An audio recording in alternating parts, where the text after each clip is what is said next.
The world was fed by algorithms. Cities were built on code, supply chains, digitized and delicate, stretched across oceans like veins through a titan. Then, the seal broke. Sirens wailed, screens flash red. A hacker cell known only as Rider Zero has executed a global cyberattack.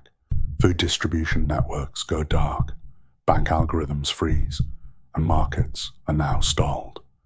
We've lost tracking on 78% of East Coast agricultural shipments. Satellite uplinks are down. Every smart farm from Virginia to Maine is off-grid.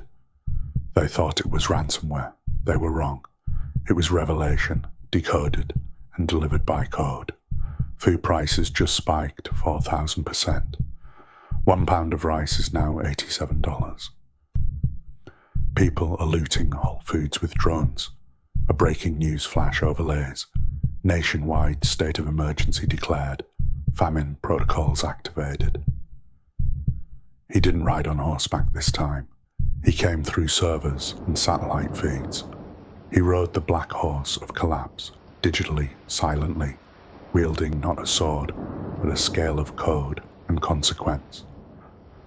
In an underground bunker located in a Boston biotech facility, a group of survivors, ex-military engineers, farmers, all gather around a screen. Rider Zero isn't just hacking systems, they're manipulating the global food ledger.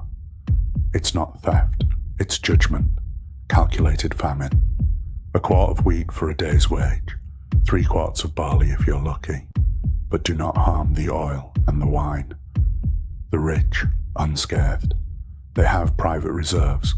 Luxury towers have rooftop greenhouses, and society fractures again. In New York, skyscrapers burn as gangs fight for access to underground food caches, once controlled by megacorporations. They didn't see it coming, not with bombs, not with bullets, but with silence, with shelves empty, with parents trading heirlooms for powdered milk. A whistleblower uploads a decrypted file labeled SEAL_3 to the deep web. It's Rider Zero's manifesto. The manifesto reads as this: "We didn't start the judgment, we revealed it. You've been living in imbalance for decades. We just tipped the scale." The sudden cascade of encrypted data, now splayed across every newsfeed and dark corner of the web, wasn't the genesis of the rot. It was merely the harsh light finally thrown upon it. For years, the populace had shouldered the weight of ever-increasing taxes, whispering about shadowy government dealings and the way justice seemed to bend for the powerful, all while the nation's bounty, even basic food, was visibly siphoned into the insulated fortresses of the ultra-rich.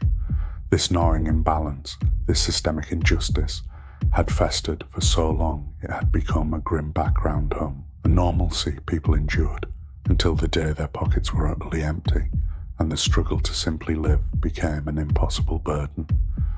We, the architects of this digital dawn, didn't invent their suffering or author their grievances. The judgment was already written in their depleted accounts and hollowed eyes. We just hacked through the carefully constructed dam of silence and deceit, letting the undeniable truth flood out and finally tip the scales, forcing everyone to see the decades of inequity they'd been unknowingly drowning in. So, as the governments crumble, new factions rise, the Scaled, a cult-like movement that worships the horsemen, claiming they are AI avatars of divine justice. In North Carolina, at a FEMA refugee center, a small girl stands in line. Her ration card is blank. A drone scans her face. She is denied. She collapses in the arms of her brother. Suddenly, clouds swirl overhead. Lightning cracks.